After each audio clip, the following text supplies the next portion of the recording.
Hello বন্ধুরা, আশা করছি তোমরা সবাই ভালো আছো। আমিও খুব ভালো আছি।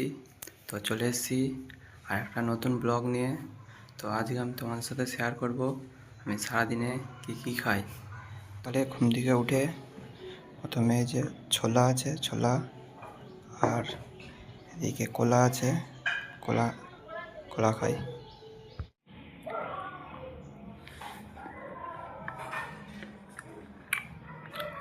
তো আমি খেয়ে নিই, তারপর দেখা হচ্ছে টিফিনে। বন্ধুরা, আমার টিফিন চলে এসছে। কি আছে দেখা যাক।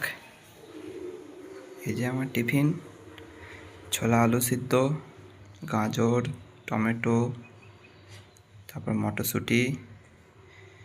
তো চলো খেয়ে নিই। লাঞ্চ চলে এসছে। এদিকে ভাত, ডিম, এদিকে মাছের টক, ডাল সিদ্ধ, সবজি, আর এটা কিসের চচ্চড়ি মানে ভাতে।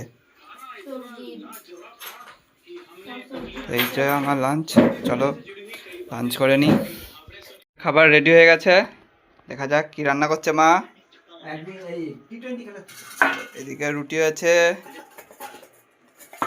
এদিকে স্যালাড, এদিকে ডাল হয়েছে। তো খেয়ে নিই, খেয়ে দেখা হচ্ছে। আর এদিকে আজকে ইন্ডিয়ার খেলা হচ্ছে, বাবা দেখতেছে। ডিনার কমপ্লিট হয়ে গেছে, সবাই বাড়ির খাবার খাবেন, সুস্থ থাকবেন। সবাইকে শুভরাত্রি। আবার দেখা হবে নতুন একটা ভিডিও নিয়ে।